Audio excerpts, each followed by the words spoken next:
Bueno, ¿qué tal? ¿Cómo están? La verdad es que para mí es un gran gusto poder grabar esta conferencia para el diplomado. Comentarles que siempre es bonito, pues de alguna forma volver a estudios que uno ha hecho en el pasado y tratar de traerlos otra vez a la mesa, diríamos, en un espacio académico. Eh, Comentarles que para mí pues es realmente un reto dar una conferencia de este tipo porque hay muchos elementos que hay que comentar. Decirles que he tenido que ir como a la arqueología de mucha bibliografía y estudios que había hecho antes. Pero bueno, estamos acá, vamos a intentar hacer el mejor trabajo que podamos en esta conferencia. Primero que todo, decirles que le he puesto el título de Interpretación histórica de la determinación social del sistema de salud en Guatemala. ¿Por qué poner este título? Porque no me sentía tan cómodo eh, eh, considerando, pensando, sintiendo de hablar de economía política, pues no tengo formación en ese sentido, pero sí he hecho estudios sobre la historia de la política de salud en Guatemala y su relación con aspectos políticos, económicos, y entonces voy a explicar esto. Pueden ver en la imagen que he puesto al triunvirato, esta famosa foto de Jacobo Álvarez Guzmán, de Jorge Toriello y del mayor Francisco Javier Arana. Este triunvirato que finalmente se constituyó después del derrocamiento de Jorge Ubico. Está la imagen de Juan José Arevalo, porque me parece que la configuración del sistema de salud en Guatemala tiene que ver fundamentalmente con este hecho histórico que más adelante voy a explicar. Me parece que sin esas imágenes no pudiésemos entender cómo está constituido el sistema de salud en Guatemala. Y en la parte baja de la diapositiva, pues hay dos publicaciones que yo no sé si a ustedes les dice algo, a mí me dice mucho. Eh, Son dos textos de una persona que es muy conocida en los términos de salud comunitaria, que es David Warner. Su libro de No es Doctor y el libro Aprendiendo a Promover la Salud. Ambos libros yo creo que marcaron a muchas generaciones de personas que trabajamos en la salud comunitaria. ¿Y por qué lo pongo acá? Porque ante el poco avance de lo que se logra con la Revolución de Octubre, muchas personas, muchos promotores de salud, muchos campesinos, indígenas, muchos profesionales, hicimos de estos textos como una especie de gran referente de nuestro trabajo sanitario. Y también quise poner acá la imagen del póster de Almata, de Atención Primaria de Salud, porque como voy a explicar, esto finalmente no tuvo mayor efecto en la historia de la política de salud del país, siempre se mantuvo como una referencia obligada.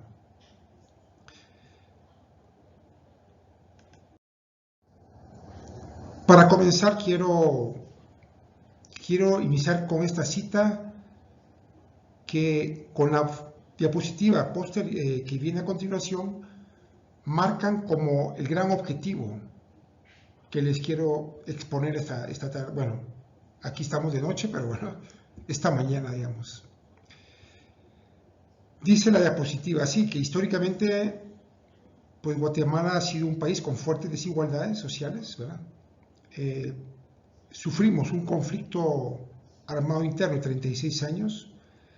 Se calcula que se dieron 200.000 muertes, 45.000 personas desaparecidas, 100.000 desplazados internos.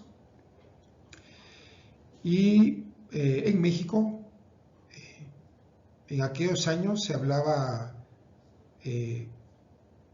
por la Comisión Mexicana de Ayuda a los Refugiados, la Comar, para nosotros ese término es muy conocido. Se hablaba de 45.000 personas guatemaltecos refugiados en México. ¿Por qué pongo esto? porque esto fue un drama que a mi parecer todavía estamos viviendo, y siento que al final de la conferencia vamos a entender por qué lo planteo desde el principio. Además porque, como decía hace un rato, este es el sentido o el gran objetivo que quiero transmitirles. Al considerar también, como también ustedes pueden ver en la diapositiva, que no hay un mayor avance desde la firma de los acuerdos de paz. Comentarles que en el año 2018 hubo una investigación muy importante realizada por un instituto de Noruega que hizo una revisión de los avances de las diferentes comisiones de la verdad en países donde se habían dado conflictos armados internos, y la persona que le correspondió hacer el informe como parte de ese estudio, digamos, es un científico social español llamado Héctor Centeno Martín, y él al principio de este estudio lo que dice es que es muy difícil etiquetar como procesos de paz, porque muchas veces la paz se puede entender como ausencia de guerra o también como volver a la situación previa al conflicto. Y eso es muy delicado, porque como bien está subrayado en el texto, ustedes lo pueden leer, la paz únicamente debiese lograrse si, tras un estudio de los factores que causaron la fractura de la sociedad, se pone remedio para su transformación.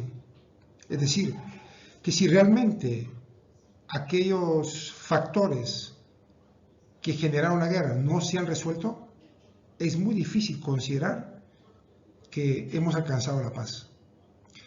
Y este principalmente, como decía hace un rato, es el principal objetivo o sentido de la conferencia. Lo que quiero transmitirles es que la determinación social de la política y del sistema de salud guatemalteco están marcados por una profunda desigualdad, iniquidad, una ausencia de acceso y de cumplimiento del derecho a la salud, y eso pues obviamente marca, diríamos, el contexto que hoy estamos viendo en Guatemala, y que podríamos decir sin temer a equivocarnos, sin temor a equivocarnos, que está muy lejano de ser democrático o de ser un proceso de convivencia pacífica. Vamos entonces a entrar a la conferencia cada vez más de lleno, y el guión de exposición que les he preparado tiene 5 partes. La primera, quiero explicarles una propuesta metodológica constituida por varios ejes de análisis que de alguna manera van tejiendo la exposición que voy a hacer. Por cuestión de tiempo no voy a poder entrar a fondo en cada momento de la exposición a cada eje de análisis, pero es bueno comentarlos al principio para que ustedes tengan la referencia. Y alguna vez voy citando dichos ejes de acuerdo a la descripción histórica que voy a ir haciendo de la historia del sistema de salud y la política de Guatemala, de la política de salud. Un segundo aspecto es características generales del país que posiblemente no tendría que hacer porque ustedes lo conocen. Sin embargo, hay cosas que quiero señalar que tienen que ver con los ejes de análisis que voy a explicar. Y una tercera parte, que es la parte gruesa de la conferencia, donde voy a ir explicando los tipos de Estado y la política económica social dentro de ella, la política pública de salud. Hay 4 como capas o descripciones que voy a hacer de esa historia. La primera, que tiene que ver con las dictaduras y el periodo revolucionario. La siguiente parte tiene que ver con los tipos de Estado, el proceso del conflicto armado y la firma de la paz, que de alguna manera va a explicar la configuración del Estado guatemalteco y también de la política pública. La tercera parte de este eje es explicar cómo se dio la salud comunitaria en Guatemala. Y por último, hablar, ahora sí, ¿verdad?, del tipo de Estado y la política de salud. Porque al final Lo dejo al final porque entonces yo creo que va a caer por su propio peso la comprensión y el entendimiento de cómo se fue dando la política de salud. El cuarto punto, el cuarto eje es el sistema de salud, algo que ustedes ya conocen, pero hay que hablar de eso, entenderlo, especialmente por los momentos que estamos viviendo con el coronavirus, esta pandemia. Y al final haremos algunas reflexiones finales. Entonces vamos a pasar a la propuesta metodológica, a los ejes de análisis que comentaba, y he puesto unas imágenes que me parece que son ejemplificadoras de actores políticos, de actores sociales, que están en permanente contienda. Ustedes pueden comprender que cuando hablamos de la determinación social o del análisis político de cómo se configura un sistema de salud, en el caso guatemalteco, algunos actores que ustedes ven en pantalla o que ustedes ven en el PowerPoint, pues son muy importantes. Entonces, voy a comenzar a explicar estos ejes de análisis, esta metodología. Entonces, un primer punto, decirles que todo análisis de cómo se determina la política de salud o un sistema de salud en un país tiene que ver con la forma cómo se constituyen los proyectos políticos nacionales.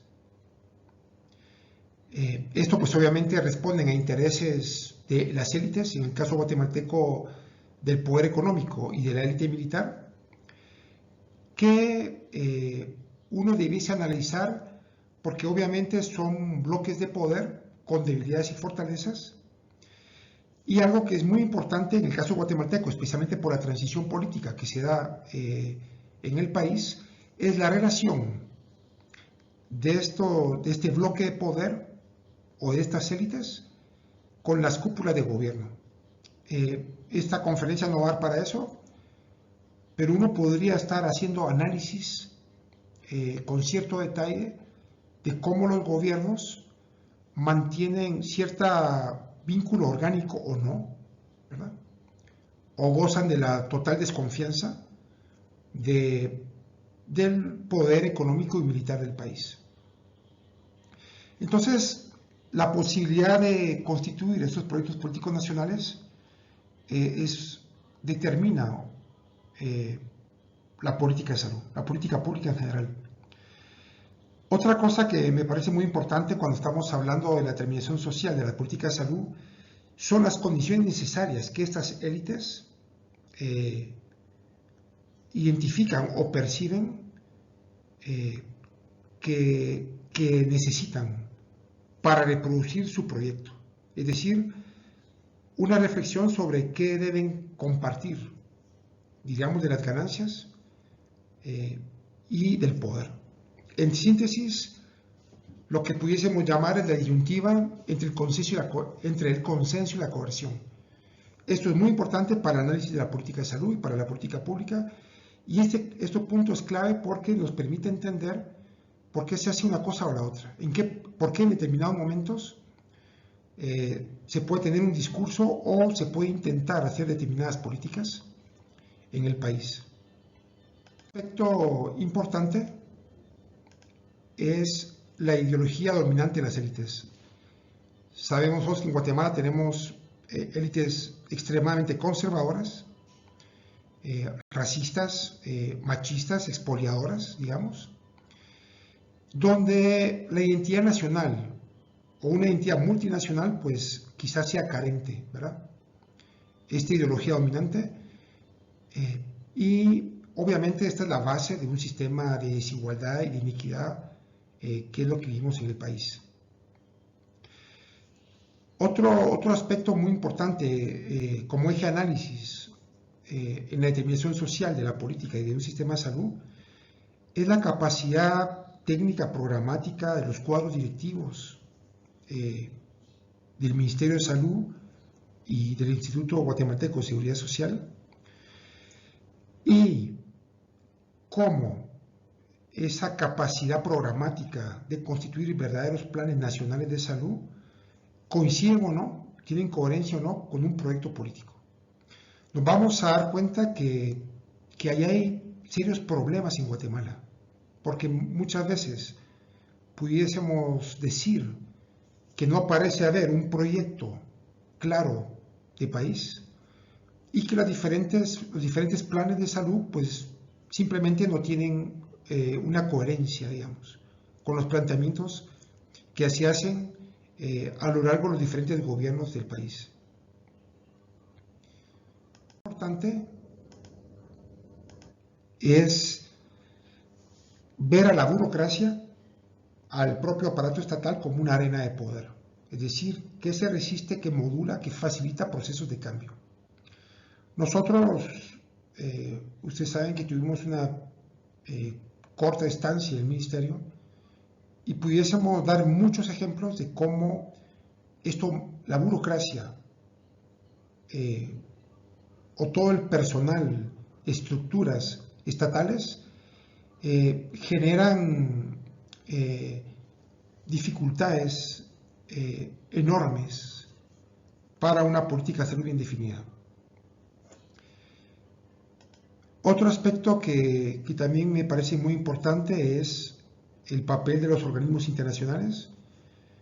En Guatemala, en el contexto de reformas sanitarias, que es lo que vamos a ver hoy, pues es obvio que han tenido una importancia tremenda, digamos. Sin embargo, la percepción que tienen estos organismos internacionales sobre Guatemala y cómo lo conciben y cómo consideran que se puede hacer lo que ellos quieren, pues allí hay una gran dificultad porque el país no es tan fácil, se resiste, ya sea por la debilidad institucional que tiene o también por la resistencia que se hace en la sociedad. Y algo que es muy lamentable en Guatemala es que una constante en la política de salud es que se da una política de arrastre por algo que voy a explicar a continuación en la siguiente parte. Y otro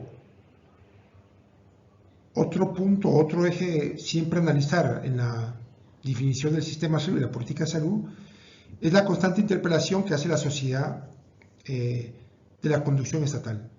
Es decir, somos un país que vive, diríamos, en ciclos de falta de gobernabilidad. Sin embargo, diríamos que esta interpelación muchas veces carece de espacios sostenibles de intermediación y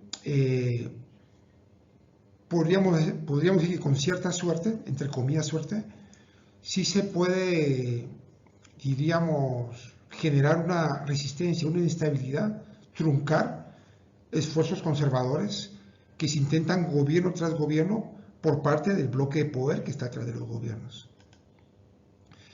Entonces, en síntesis, la correlación de fuerzas, de actores, pues obviamente están relacionados con esos ejes que he mencionado y son un análisis que uno pudiese hacer con determinado detalle, pero que en esta conferencia no se va a poder hacer, solo en pequeños momentos de la historia, que sí voy a tratar de acentuar en eso, es lo que explicarían cómo se va constituyendo el sistema de salud en un país y en el caso de Guatemala, cómo también se va definiendo la política. Para cerrar este apartado, decirles que hay una historia siempre no contada en Guatemala, y es la historia de la resistencia, de la sobrevivencia de las poblaciones, de organizaciones. Sin embargo, algo que me da un poco de pena decirlo, porque yo mantengo una actitud muy crítica, es que pese a toda esta resistencia, a esta sobrevivencia de la sociedad guatemalteca, no se logran configurar ámbitos públicos, y cuando hablo de ámbitos públicos no me refiero al Estado, sino de la sociedad, espacios colectivos de debate, alternativos. Hoy lo estamos viendo con el coronavirus. Prácticamente en otros países hay un fuerte debate de la política gubernamental sobre lo que se está haciendo con la pandemia, y en Guatemala prácticamente no hay debate o hay muy poco debate. Pero lo que trato de explicar en este punto es que, aunque se da esa resistencia y se da esa sobrevivencia, no hay una capacidad de una construcción colectiva, diríamos, de una visión estratégica y alternativa a las iniciativas que los bloques de poder en el Estado guatemalteco desarrollan. Bueno, llegado hasta acá, entonces, he explicado estos ejes. Decirles que me cuesta un poco hablar así frente a la computadora, pero bueno, posiblemente en persona hubiera sido mucho más,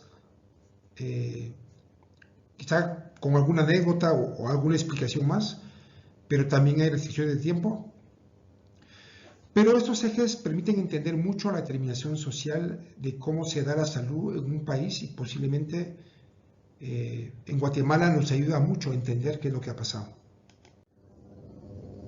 Bueno, esta parte siento que posiblemente esto también ustedes lo conocen perfectamente. Somos un país joven, el 70% de la población es menor de 30 años. Se dice que el 40% es indígena, yo la verdad nunca creo mucho esa cifra. Y tenemos una gran diversidad cultural. Tenemos 25 comunidades lingüísticas, 22 de ellas son de origen maya. Está la población Garifuna, Nachinca, la población mestiza. Y ese mapa que ustedes ven, que yo creo que todos conocemos, es muy importante para entender la forma como se fue o cómo se ha ido construyendo el sistema de salud en Guatemala. Si sobre este mapa nosotros montáramos un mapa de carreteras, por ejemplo, pudiésemos ver claramente cómo la infraestructura de servicios de salud adquiere una lógica con el tema de carreteras, con intereses económicos, y este mapa va a coincidir con el mapa de guerra y va a coincidir también, por ejemplo, con la construcción de hospitales distritales, por ejemplo, en época de guerra, en poblaciones indígenas, en el norte del país, digamos, en Quiché, por ejemplo. Otra cosa que es importante es que Guatemala hoy es calificado como un país de renta media alta. La tasa de crecimiento del Producto Interno Bruto en el año 2019 fue de 3.4%. Sin embargo, abajo hay un aspecto muy importante que los organismos internacionales señalan, y es que el Producto Interno Bruto per cápita muestra un retroceso relacionado o comparando el periodo entre el año 1960 y el 1990. Es decir, que la guerra, la década perdida de los 80, nos plantean hoy por hoy un rezago que nosotros quizás no hemos logrado recuperar.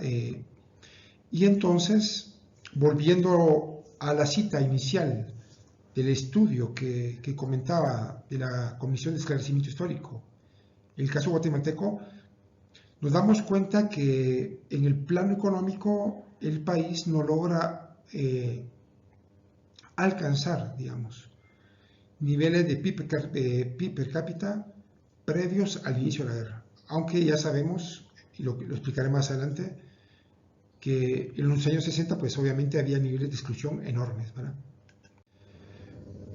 Esto es algo que también para Guatemala es un poco triste, porque ustedes saben que de Latinoamérica somos el único país en el cual la pobreza ha aumentado, y esto pues nos debe preocupar profundamente y está estrechamente vinculado a la salud. Y el índice de Gini de Guatemala también nos muestra como uno de los países más desiguales de la región latinoamericana. Y este dato que también todos conocemos y que tiene que ver con que Guatemala es el país que tiene el mayor porcentaje de población de niñez en estado de nutrición crónica, 46.5%. Entonces vemos que que tenemos una condición de desigualdad, de pobreza, de tensión muy preocupantes. Y algo que también quiero presentarles de Guatemala y que tiene que ver con los ejes de análisis que exponía hace un rato, tienen que ver con la debilidad de la democracia en Guatemala. Yo no soy experto en eso, pero he escogido algunas variables o dimensiones importantes para analizar la democracia en Guatemala. Uno de ellos es la baja institucionalización y fragmentación del sistema de partidos políticos en el país. El promedio de vida de los partidos políticos es de 4 o 5 años. Esto pues obviamente dificulta no solo la capacidad de representación de estos partidos, sino su capacidad de formular verdaderos proyectos políticos, verdaderos programas de gobierno. Y entonces, elección tras elección, tenemos básicamente un proceso de improvisación que luego en la política de salud se va a mostrar como una política de arrastre. Prácticamente esa es una de las principales efectos de esto en la política de salud del país. Lo veremos más adelante. Otro aspecto muy importante es la fragmentación multipartidista extrema en el Congreso de la República. Ustedes saben que debiésemos tener una agenda legislativa sanitaria que está ausente en el país. Y esto pues también conlleva la dificultad de hacer coaliciones, de hacer, digamos, una acción política clara, ¿verdad? Y un ejercicio de poder, ¿verdad? Donde pudiésemos establecer intermediación entre la sociedad civil, las diferentes expresiones sociales, con la parte política. Entonces, esto que acabo de explicar, si ustedes lo relacionan con los ejes de análisis que acabo de explicar, hay mucha cosa que decir, pero bueno, vamos a continuar. Otra cosa es el funcionamiento del gobierno. Yo al final de esta conferencia voy a hacer una reflexión relacionada con nuestra experiencia cuando estuvimos en el ministerio, pero decirles de que otro de los parámetros para explicar la debilidad de la democracia en Guatemala es el funcionamiento del gobierno. Hay un índice de percepción de corrupción en Guatemala de 28, que es bastante alto. Se reconoce que el Estado guatemalteco está cooptado, ¿verdad? Hay una persistencia de estructuras ilegales dentro del Estado que no solo vulneran la institucionalidad estatal del país, sino pues obviamente daña la posibilidad de hacer política pública. Otro aspecto muy importante que también está estrechamente relacionado con los ejes de análisis que exponía son las crisis periódicas de estabilidad y de gobernabilidad política. Bueno, lo hemos vivido en el 2015, lo hemos vivido en el gobierno de Jimmy Morales y bueno, es una constante, diríamos, en la realidad política y social, ¿verdad? Y económica del país. Y para ir cerrando este aspecto, otra dimensión muy importante para explicar la determinación social del sistema y de la política de salud del país es la tutela de actores que no debiesen tener ese rol, digamos, en un país democrático, con fuertes instituciones públicas, democráticas. Y obviamente somos un patio trasero, por eso yo hablaba de nuestra ubicación regional, el papel de la embajada, la comunidad internacional que en determinados momentos puede tener cierto rol de estabilidad o de ver lo que está pasando en el país, ¿verdad? De ser testigos de lo que pasa. Una tutela que sabemos que es muy importante también es el CACIF, los militares, y en la última etapa el crimen organizado y el narcotráfico. Esto lo vamos a relacionar con las estructuras ilegales posteriormente, que afectan muchísimo a la conducción del Estado y de la posibilidad de tener una política de salud. Entonces, en este marco nacional, diríamos, que acabo de ir más o menos describiendo y explicando hasta cierto punto, vamos a entrar a esta parte que es como donde está toda la sustancia de esta conferencia, que son los tipos de Estado y la política económica social, incluida la política de salud, de una forma histórica. Vamos a ir haciendo un recorrido histórico y yo voy a intentar, en la mejor manera, de explicar una serie de relaciones que nos va a poder comprender por qué tenemos el sistema de salud que tenemos. Bueno, ponemos esta imagen icónica de nuestro Palacio Nacional, que creo que nos estamos muy orgullosos de él, y vemos otra imagen que nos habla de la realidad de este país, ¿verdad? El sueño de un dictador en un país de pobres y de excluidos. Entonces, la primera periodización que quiero hacer de la política de salud tiene que ver con las dictaduras, especialmente la de Cabrera y la de Jorge Ubico. En estas dictaduras pudiésemos decir que teníamos estados, pues obviamente autoritarios, y lo vamos a relacionar con el periodo revolucionario, por eso ponemos estas imágenes que ustedes ven, y cómo pasamos de la beneficencia pública a cada vez más una responsabilidad estatal por la salud. Vamos a explicar eso. Y entonces, hasta antes de 1900, diríamos que en Guatemala había una configuración de organizaciones de salud muy relacionadas con la beneficencia. Sin embargo, al entrar en el año 1900, comenzamos a tener una serie de políticas cada vez más fuertes con relación a darle la responsabilidad al Estado de la salud. Veremos más o menos de qué forma.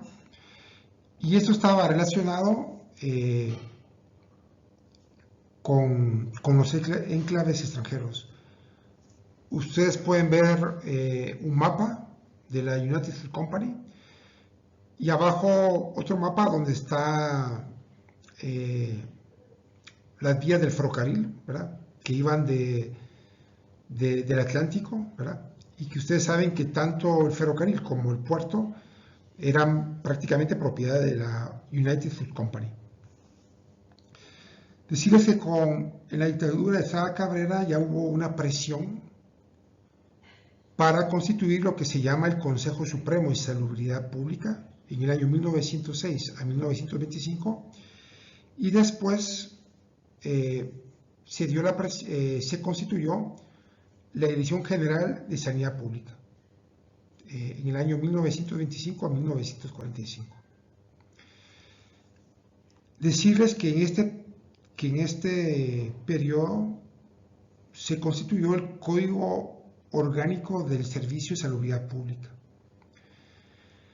Estas instituciones que ustedes tienen en el PowerPoint se constituyeron por presión de la Comisión Sanitaria de Rockefeller y especialmente su Comisión de Salud Internacional, que estaba asociada a la recién también constituida OPS, la Oficina Sanitaria Panamericana, y el Departamento Médico de la United Fruit Company.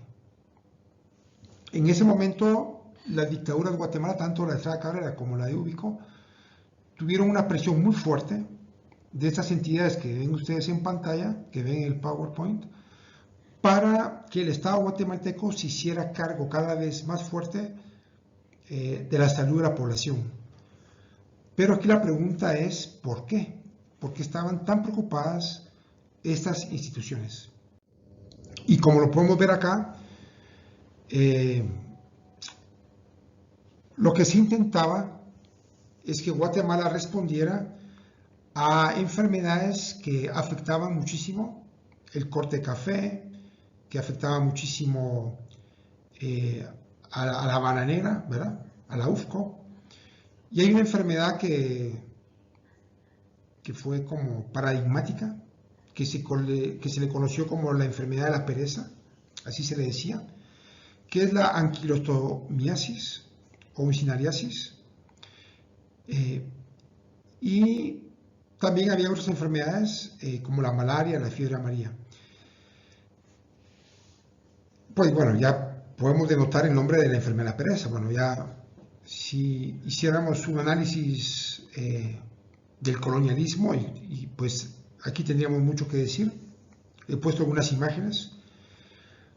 Pero si nos damos cuenta entonces, antes del periodo revolucionario, la constitución de esta responsabilidad estatal estuvo estrechamente vinculada a los intereses internacionales y particularmente a los intereses norteamericanos, a Estados Unidos, y al sector agroexportador, especialmente cafetalero, ¿verdad?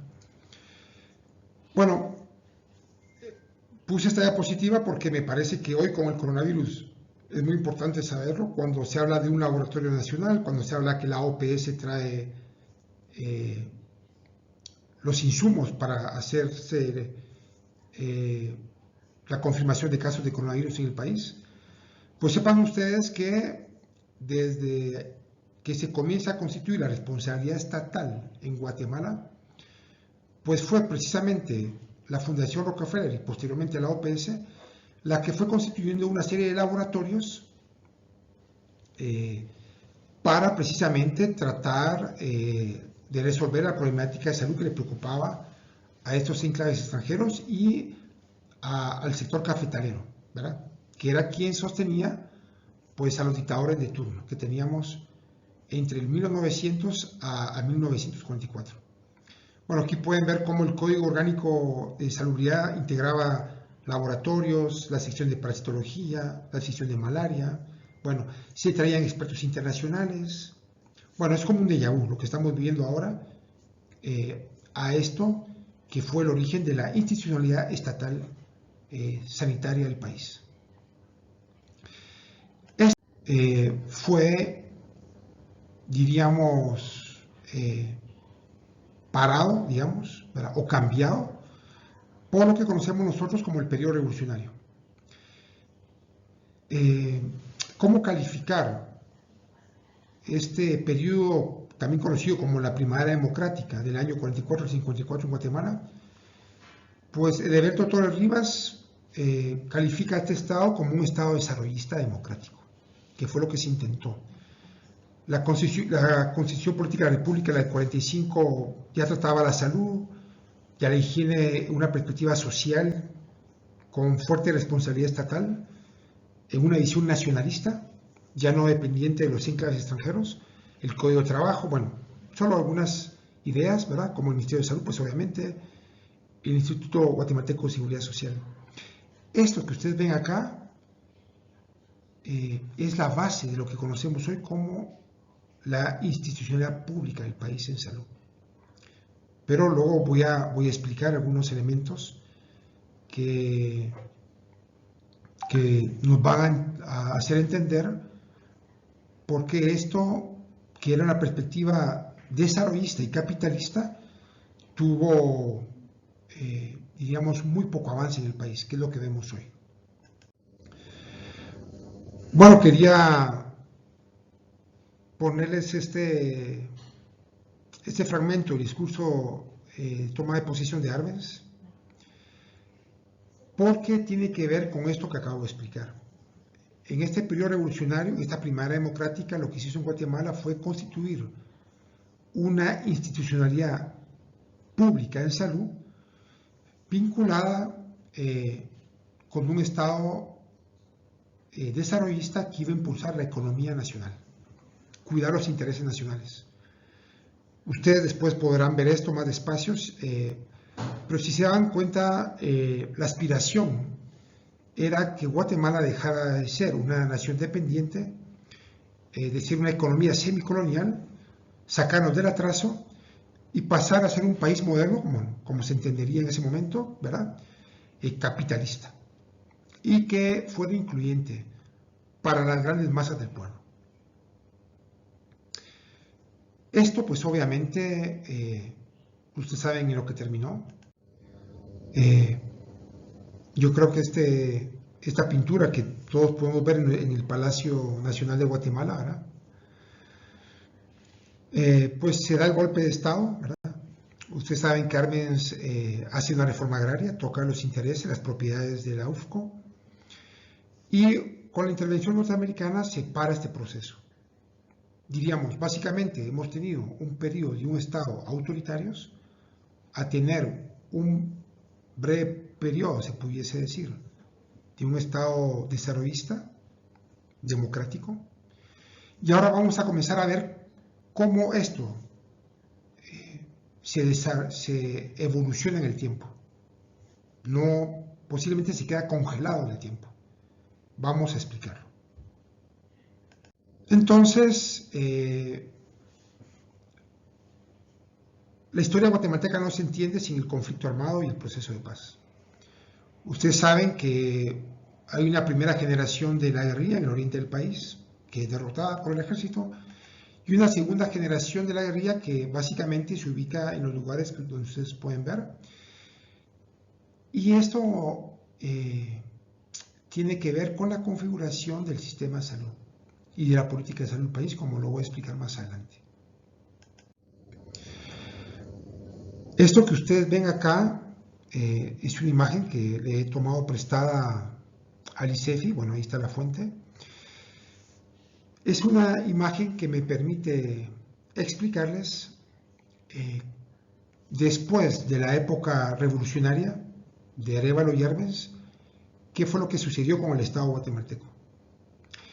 El Estado guatemalteco puede ser tipificado como desarrollista y contrainsurgente desde la caída del gobierno revolucionario hasta posiblemente los 90.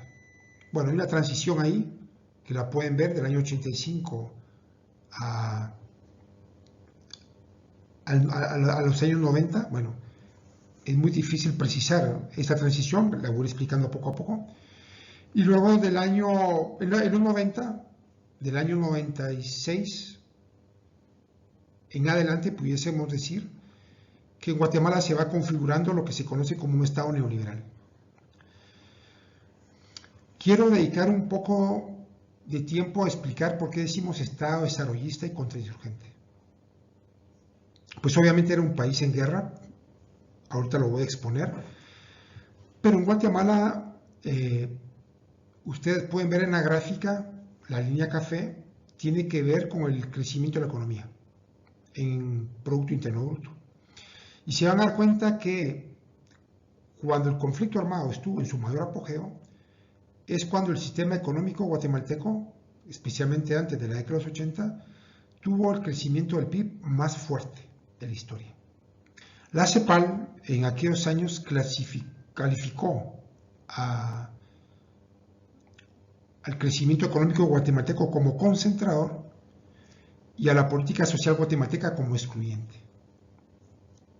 Es decir, que acá, y es algo que se me olvidó comentarles, nosotros arrastrábamos antes de la Revolución de Octubre un Estado autoritario que estaba vinculado a un modelo económico oligárquico primario exportador.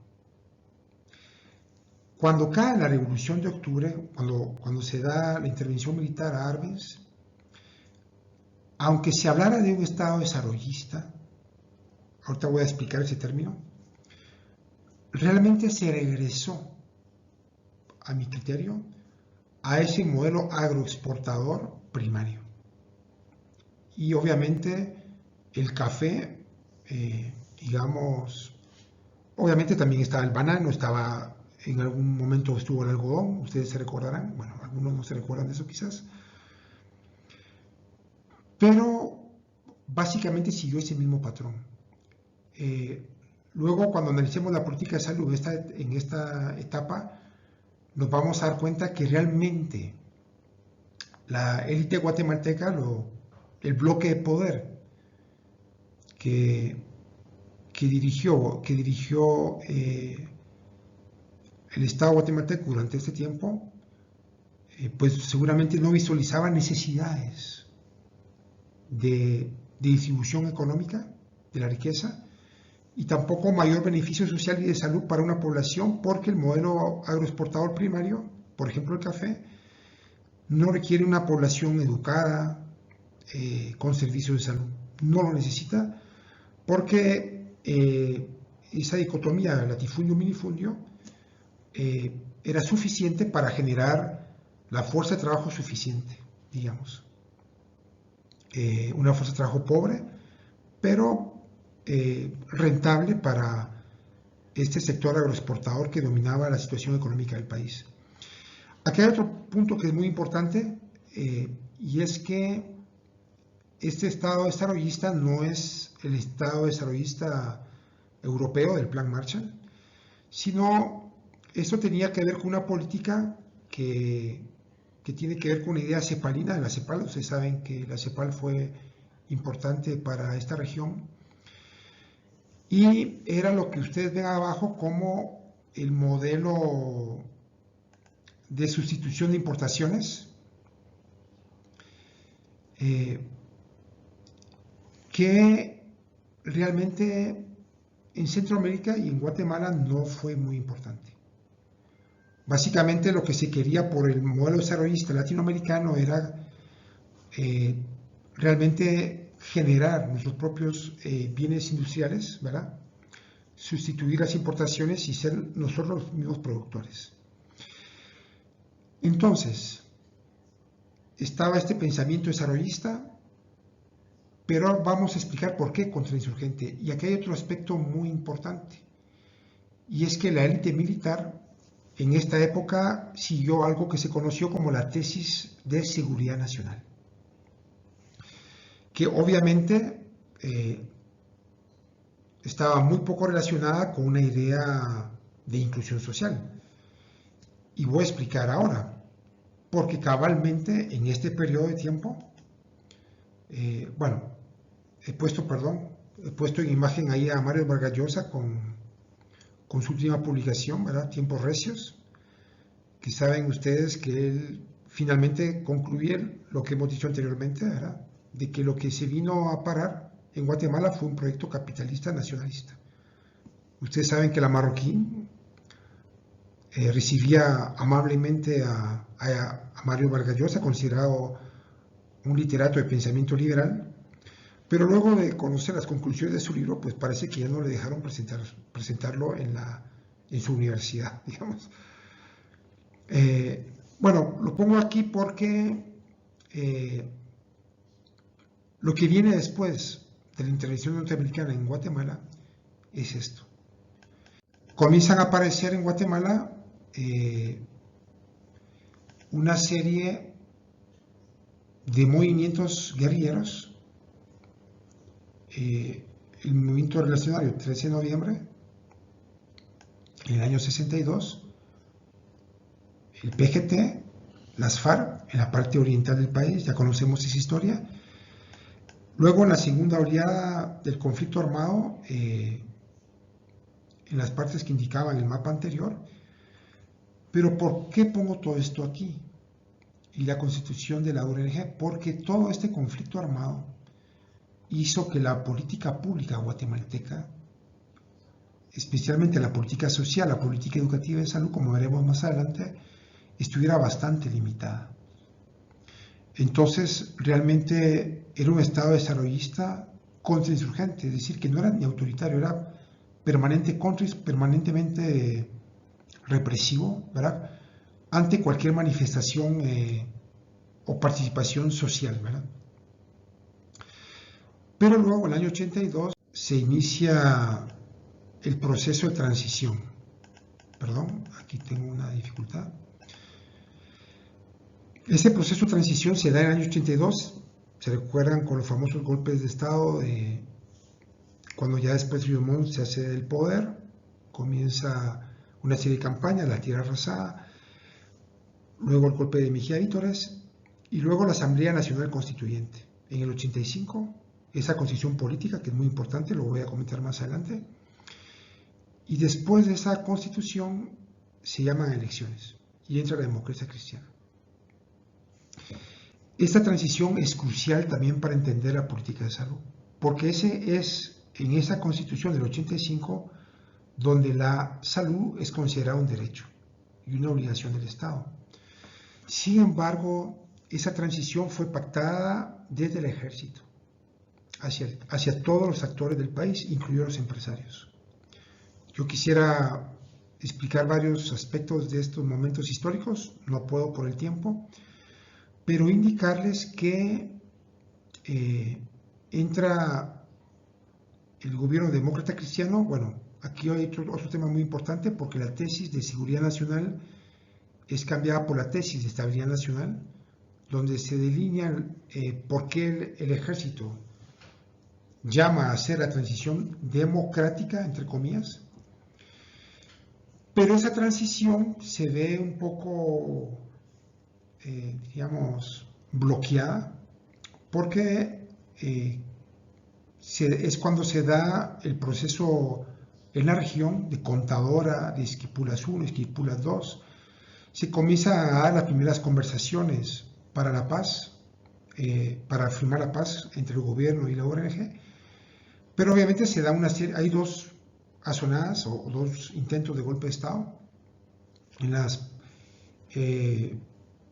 cada vez que el gobierno de Vinicio Cerezo intentaba dar pasos hacia un acercamiento con la guerrilla para firmar la paz o impulsar algunas políticas sociales, lo explicaré después, pues obviamente tanto la oligarquía guatemalteca como el ejército pues rápidamente actuaban y paraban los procesos.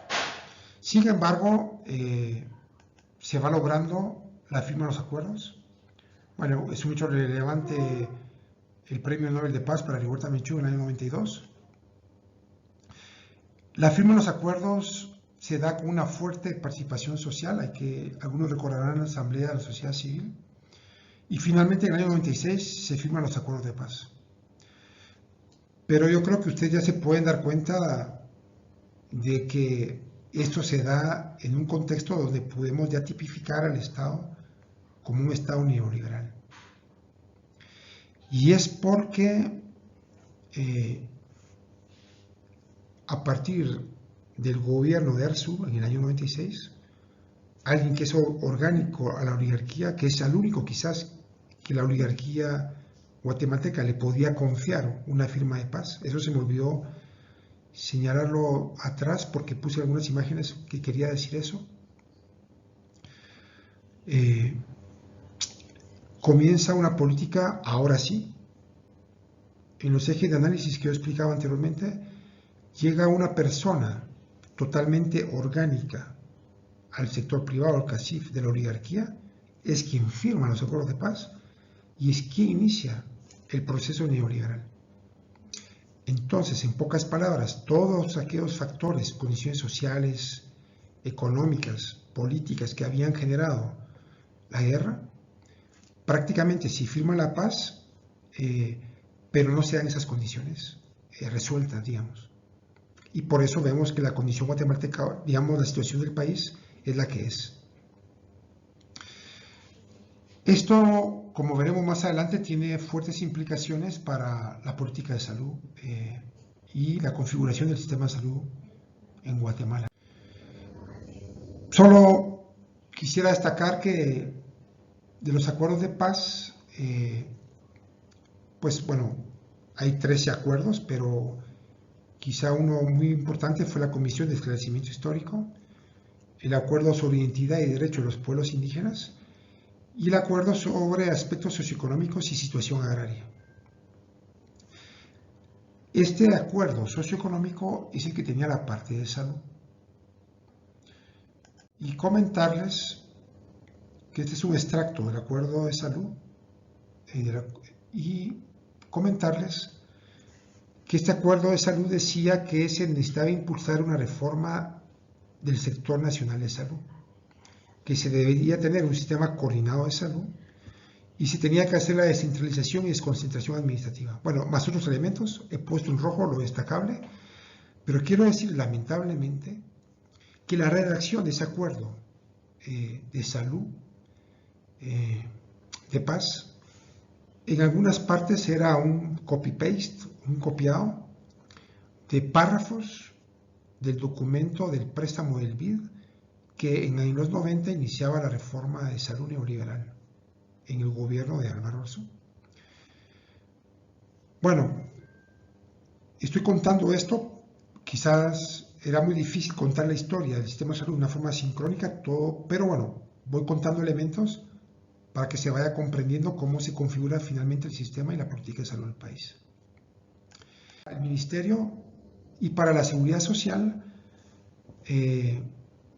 aunque sabemos que la reforma en los 90 no logró desmonopolizar al ICS, ¿verdad? Y crear posibilidades para un crecimiento de los seguros privados, comentarles que este acuerdo de paz sí hablaba de nuevas formas de gestión de la seguridad social y una inserción del sistema del seguro social en ese sistema del Instituto de Seguridad Social del ICS, en ese sistema coordinado de salud.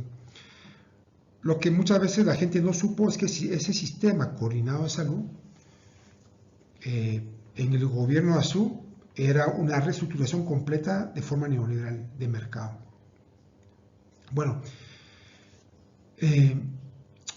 podemos señalar que hay dos momentos muy importantes en la época reciente: la Constitución Política de la República del año 85 y los acuerdos de paz.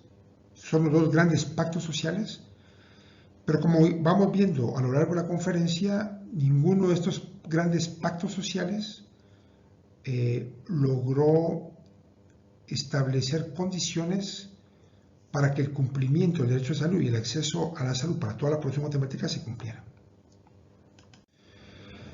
Voy a tratar de ir un poco más rápido porque ya llevo quizá mucho tiempo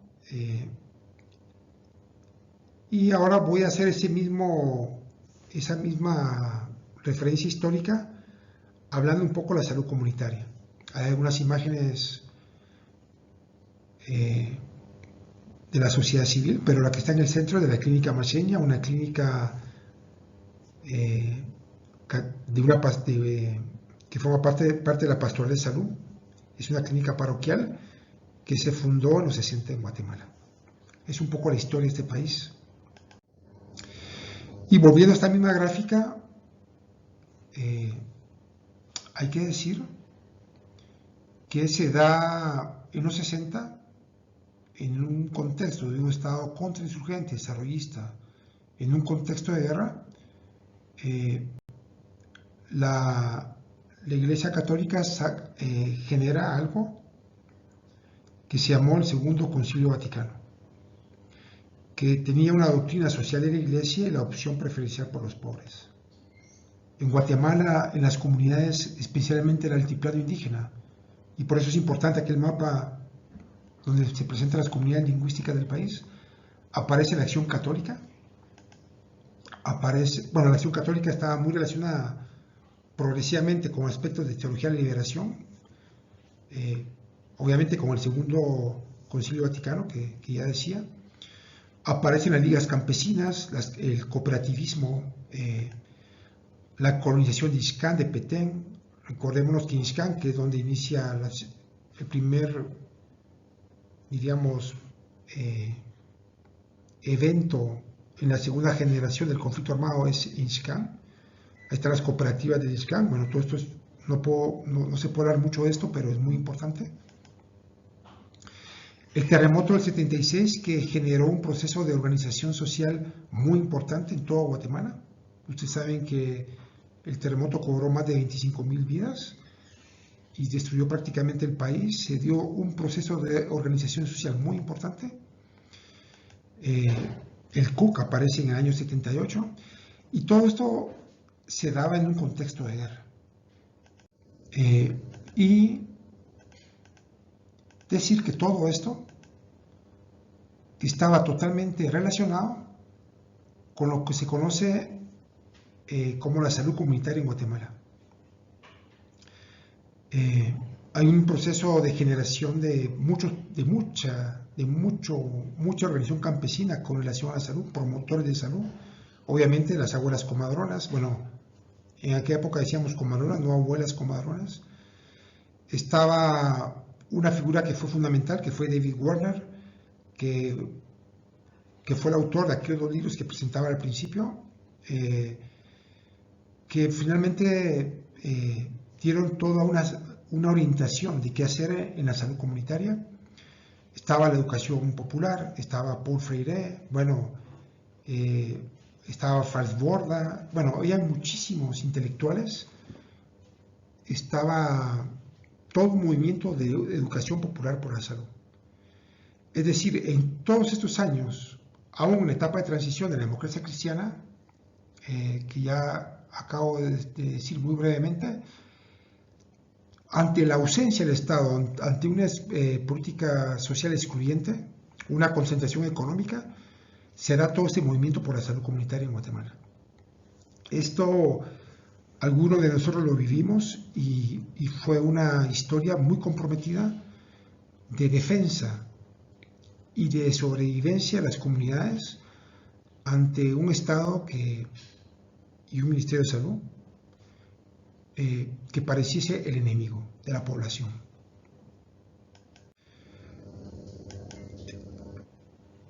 Posterior a la firma de los acuerdos de paz, todo este proceso que acabo de explicar se concreta en lo que conocemos hoy como muchas organizaciones que trabajan en diferentes temas, ustedes lo pueden leer ahí. También se da la atención a los retornados, a los desplazados internos, a los desmovilizados. Pero vean cómo es interesante, porque en un contexto de Estado neoliberal, de procesos extractivos, el tema minero, etcétera, las hidroeléctricas, pues ahora entonces la salud comunitaria, los movimientos sociales adquieren otras características. Aquí no da tiempo a explicarlo, pero sería muy interesante discutir qué pasó con todos los antecedentes de la salud comunitaria en los 70, 80, 90. Bueno, mucho de esto sobrevive, pero quiero comentarles que sí hay un refrescamiento, hay nuevas miradas de género, está el fortalecimiento del movimiento Maya, Garifuna, Funashinka, el tema ambiental. Bueno, hay muchas cosas que decir, pero todo esto tiene que ver con un movimiento, diríamos, por la salud, que a veces no está necesariamente vinculado al Estado. Y ahora pasemos a ver esta misma historia con relación a la política de salud estatal. Entonces, el periodo revolucionario comienza la constitución del Ministerio de Salud y del Instituto Guatemalteco de Seguridad Social, pero ¿qué es lo que sucede con este modelo desarrollista de sustitución de importaciones y con este modelo agroexportador, cafetalero, bananero? Lo que sucede es que se abandona prácticamente al ministerio, es decir, no se invierte en el Ministerio de Salud, se mantiene lo que alguna vez hemos llamado una política de salud aditiva y de arrastre, con una política de atención mínima materno-infantil. Se crean algunos hospitales distritales de guerra, ¿verdad? Algunos hospitales departamentales nacionales. Este momento, se me olvidó comentarles, tiene que ver también con una idea keynesiana, de crisis cíclicas capitalistas, donde la inversión estatal reactivaba la economía.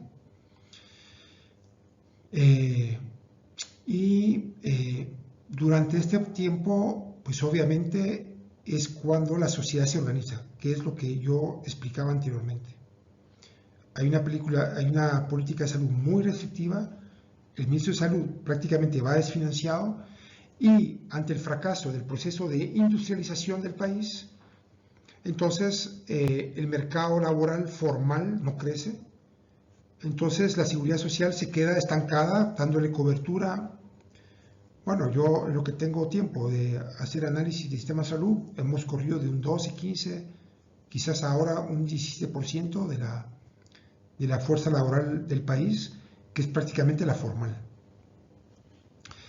Esto, en este contexto, en el año 78 es que se da el MAT. Imagínense ustedes, en un país en guerra, prácticamente podemos entender que los preceptos de atención primaria de salud pues prácticamente eran inviables en Guatemala, aunque para aquel movimiento de salud comunitaria que acabo de explicar así muy breve, muy rápido, esto fue una referencia obligada, diríamos, ¿verdad? Prácticamente animó junto a Paul Freire, junto a toda la educación popular, el movimiento campesino, rural, etcétera, animó todo el trabajo de salud comunitaria que se hizo en aquellos años. Quiero comentarles que entonces esta política de salud aditiva y terrestre, en el momento de la transición, hay un esfuerzo. Bueno, está la Constitución Política de la República, que ya decía yo que fincó a la salud como un derecho, responsabilidad del Estado, pero algo que agrega a esto es que la democracia cristiana se plantea el pago de la deuda social. Y es muy interesante estudiar los documentos de gobierno de aquella época. Yo les diría que el plan de gobierno de la democracia cristiana es el plan de gobierno más serio que he conocido, el más coherente, pero prácticamente no tenía, diríamos, un apoyo internacional, porque esto se da en los 80, en la década perdida. Ya de los 80, los organismos internacionales, el FMI, el Banco Mundial, plantean el tema de los ajustes estructurales, que es la base del proyecto neoliberal. Lo pueden ver ustedes ahí en la gráfica. Se comienza a construir desde finales de los 80 y en los 90. Y entonces la democracia cristiana, aunque intenta tener una economía social de mercado, no puede, porque el contexto de la economía guatemalteca, la crisis de la guerra, del mercado común centroamericano, el no logro de la sustitución de importaciones, prácticamente la década perdida, los 80, como se dice, prácticamente la democracia cristiana no pudo hacer mucho por la salud en Guatemala, aunque el ejército tenía la tesis de estabilidad nacional que indicaba la importancia de redistribuir un tanto la riqueza en Guatemala, tener una política pública un poco más inclusiva para quitarle el agua al pez, como se decía en aquellos años, ¿verdad? Porque estábamos en un contexto de guerra. Tampoco eso pudo fructificar entonces. Prácticamente la tesis de estabilidad nacional y la economía social de mercado no tuvieron un buen nicho en la economía mundial. Los principales organismos internacionales estaban ya en la agenda del ajuste estructural y obviamente en el caso guatemalteco los sectores económicos pues se oponían obviamente a esa idea del pago de la deuda social. Pues esto se da el proceso de paz que ya explicaba, pero también se da el proceso de ajuste. Ya decía yo lo que sucedió con los acuerdos de paz, lamentablemente, el acuerdo socioeconómico-social, aparte de salud, cómo estuvo hecha, cómo estuvo formulada, diríamos. Habría que hablar mucho de qué pasó ahí en ese momento, pero básicamente lo que sucede es que a partir del año 96 se aplica una reforma neoliberal que en Guatemala se venía construyendo 6 años antes. O sea, el Banco Interamericano de Desarrollo, el BID, pagó una serie de estudios para que esa idea de mercado que se manejaba ya para todos los países, los ajustes estructurales, se adaptara a la realidad guatemalteca. Pues entonces cuando entra Álvaro Arzú en el 96, ya estaban hechos todos sus estudios, ya se sabía qué había que hacer, y yo no voy a hablar mucho de lo que es la reforma neoliberal, porque pues obviamente llevo ya muchísimo tiempo hablando, pero se da lo que se llama la difusión de funciones, se habla de rectoría, es cuando aparece ese nombre, rectoría del ministerio. Se dice que tienen que haber prestadores, que deben haber múltiples fuentes de financiamiento, seguros privados, activar mecanismos de mercado. Y en Guatemala todo eso se fue concretando en lo que se conoció en el PEC, el Programa de Extensión de Cobertura, que voy a hablar un poco de esto.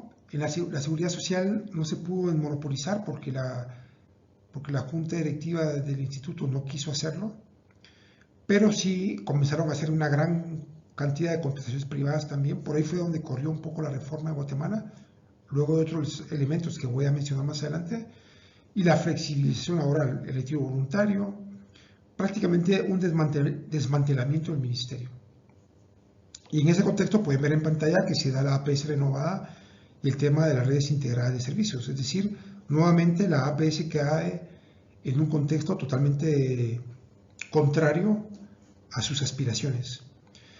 Entonces, se concreta, por ejemplo, en el programa de extensión de cobertura, rápidamente decirles que este programa en 17 años tuvo una inversión en salud de casi 3,000 millones de quetzales, un paquete básico materno-infantil. Aquellos promotores de aquella época de la salud comunitaria que yo rápidamente mencionaba, pasan a ser voluntarios. Muchas ONGs históricas pasan a firmar contratos con el ministerio. Aquí hay toda una discusión, ¿verdad? Y aparentemente el PEC daba atención a 4.5 millones de habitantes, que realmente no era así, porque era un paquete materno-infantil, calculamos más o menos 2 millones de habitantes. Pero lo que quiero decir con todo esto es que ante 3,000 millones, nosotros, por ejemplo, ICIS ha hecho propuestas sanitarias que son inversiones mucho más integrales, incluyentes, que esta política neoliberal, y vemos la gran inversión que se hizo en el país por muchos años sin tener nunca resultados. Esa es la política de arrastre que yo les mencionaba, que aunque entraran diferentes gobiernos, se mantenía. ¿Por qué? Porque los gobiernos llegan sin programa, llegan sin una formulación de política pública y fácilmente lo que hacen es hacer algo aditivo y arrastrar lo que ya se trae. A razón de todo esto, pues tenemos un Ministerio de Salud desfinanciado, poco desarrollo, una ausencia de carrera administrativa. Pues ¿cómo va a haber si la mayor parte de trabajadores están por contrato en el ministerio? Los enfoques materno-infantiles, los programas verticales, se recuerdan, la malaria, pues ahora el dengue.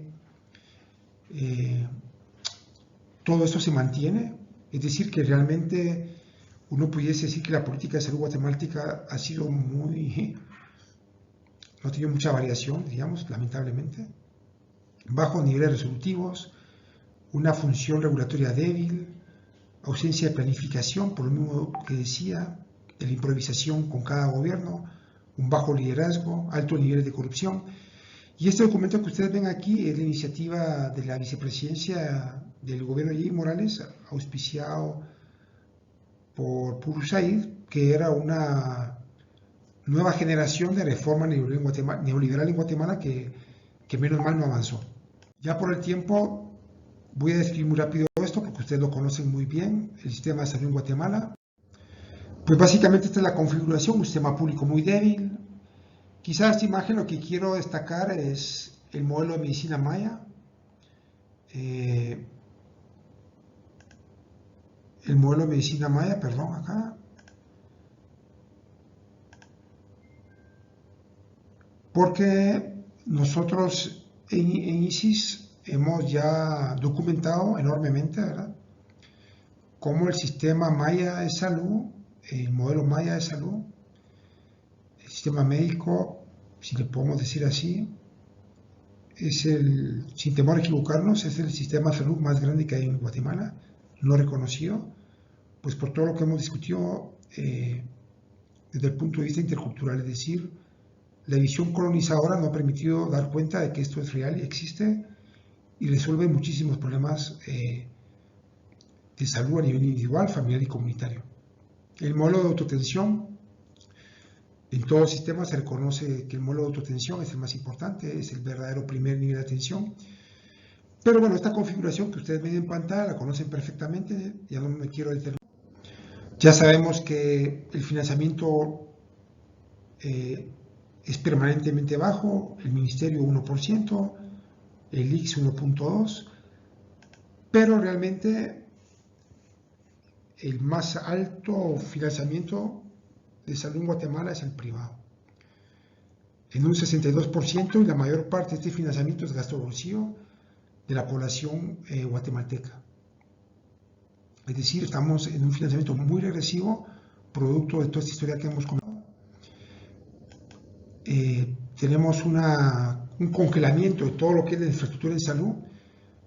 Nosotros calculamos con los análisis que hemos hecho de redes que hay un déficit en el primer nivel de un 69% de puestos de salud con relación a los habitantes, y de centros de salud calculamos que hay un déficit de un 55% con relación a la totalidad de habitantes, una brecha de más de 4.000 puestos y de unos 295 centros de salud.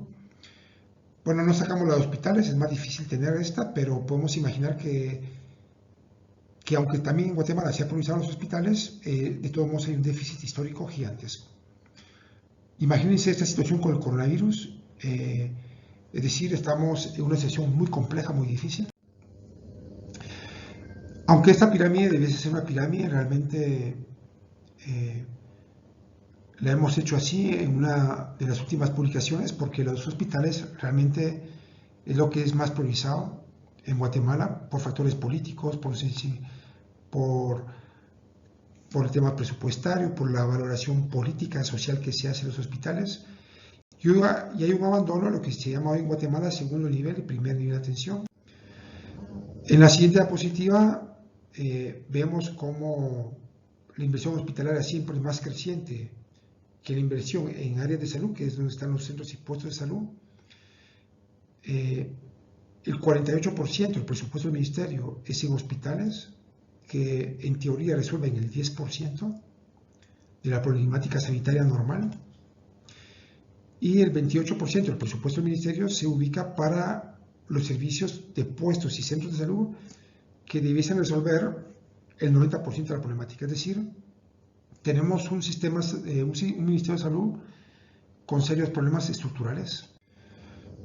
Y bueno, obviamente en consecuencia, pues, y parte de los procesos de abandono de lo público es que hay una percepción de la sociedad guatemalteca: lo público no sirve, lo privado es lo mejor. Estas son una serie de hallazgos de un estudio hecho por un sociólogo llamado Mazariegos en el 2008 sobre imaginarios sociales. Ya no lo explico, pero tiene que ver con toda una concepción limitada de lo que es la salud, del derecho y de lo público.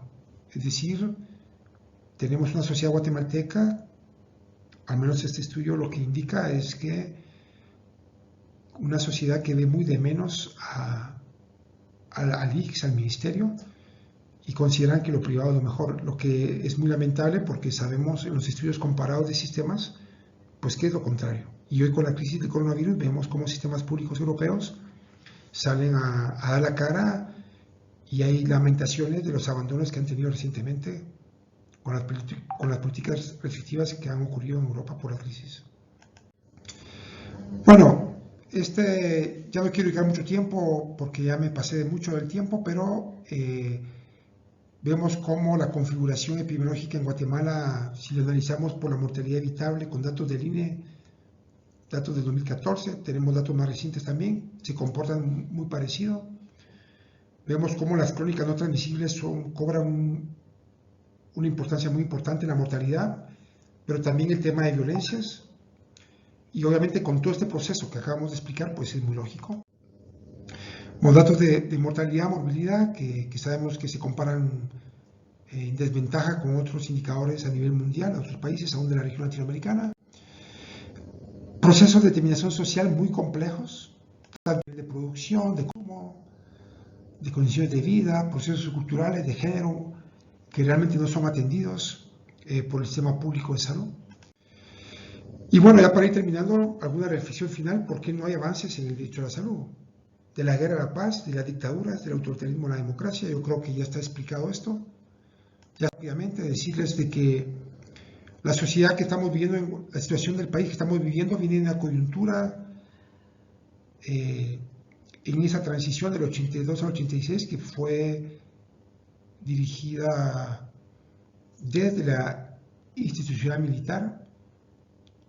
Toda la democracia que hoy conocemos fue hecha en un contexto de guerra, de campañas militares que se incrementaban y al mismo tiempo se apelaba a un proceso de paz o a una apertura democrática, perdón.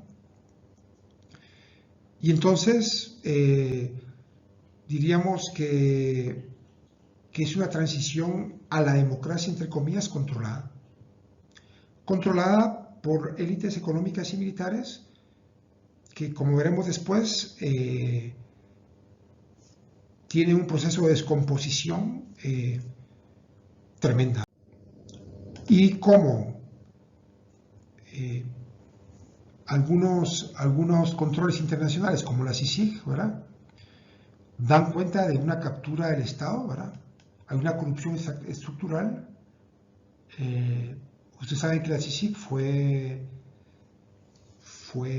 constituida para investigar los cuerpos ilegales, aparatos clandestinos de seguridad que venían de todos los procesos de inteligencia militar. Y todo esto, pues obviamente ya vinculado con el narcotráfico, el crimen organizado, es decir, los factores de poder o el bloque de poder en Guatemala ya no solo son oligarquías militares, sino hay un componente de economía ilícita muy fuerte. Cuando estuvimos en el ministerio pudimos constatar que, bueno, no lo puedo regresar, no sé qué pasó, pero una descomposición mayúscula, totalmente corrompida de la administración del ministerio, intereses, un ministerio que responde a diputados, a contratistas, a farmacéuticas, es decir, forma parte de toda esta descomposición que hemos vivido. ¿Qué hacer? Pues para nosotros como ISIS creemos que no hay que dejarse llevar por la sobrevivencia o el pragmatismo, porque eso se paga muy caro. Hay que tratar de mantener siempre una visión de largo plazo, definiendo qué país queremos, qué sistema de salud queremos, es lo que hemos hecho. Saber que el largo plazo se construye en el corto plazo, saber que si se puede construir algo, se puede hacer desde la periferia, no necesariamente de nivel central, aunque a veces puedes estar ahí también, pero llegar preparados, con experiencias concretas para implementar como política pública. Hay que generar capacidades políticas, técnicas muy fuertes para realmente ser una alternativa para el país, acumular fuerzas de alguna forma, ¿verdad?, y reconocer que todo sistema tiene fisuras, es decir, que aunque el escenario se vea muy complejo, siempre tendrá fisuras. Y dentro de esa estrategia muy general que acabo de explicar, tiene que ver, pues, estos diplomados, este diplomado de transdisciplinaridad, por ejemplo, o el de redes que estamos haciendo también con enfermería en el país. Es decir, que para nosotros la alternativa es salirnos de la caja, ver la realidad guatemalteca ya en otra perspectiva. Aquí tengo los listados de los módulos del curso que ustedes están cursando, que para nosotros son ejes de reflexión y que orientan hacia principios torales para hacer una transformación del país que tenemos que construir entre todos nosotros. El giro descolonial, la soberanía sanitaria, la ecología de saberes, diálogos intercientíficos. Bueno, toda la discusión del feminismo es colonial, los estudios de género, lo que hemos estudiado, la economía política, que es un poco esto que hemos explicado ahora, la transdisciplinaridad. Todos estos son momentos de creación en un contexto tan complicado como el que tenemos, pero pensamos que no podemos parar, que tenemos que hacerlo. Y bueno, agradecerles su paciencia por esta conferencia, espero no haberles aburrido. Bueno, algunas imágenes, la resistencia, la solidez que tenemos en Guatemala por la conmoción de los pueblos ancestrales, la imagen de Gerardi, que me parece todavía, digamos, fundamental en la historia reciente del país. Sabemos lo que significó su asesinato para muchos de nosotros y lo que significó para el país. Igual el asesinato de muchísima gente, mucha gente anónima, ¿verdad? Pero que finalmente lo que ha hecho es limitar las posibilidades de tener una democracia en Guatemala, tener un pensamiento propio, un pensamiento crítico, tener una acción que realmente nos libere y que nos lleve al cumplimiento de los derechos de esta sociedad guatemalteca, y en consecuencia el derecho a la salud. Así que les agradezco su atención. Pues si habrá tiempo para preguntas, no sé, pero aquí estaremos para preguntas o comentarios. Muchas gracias.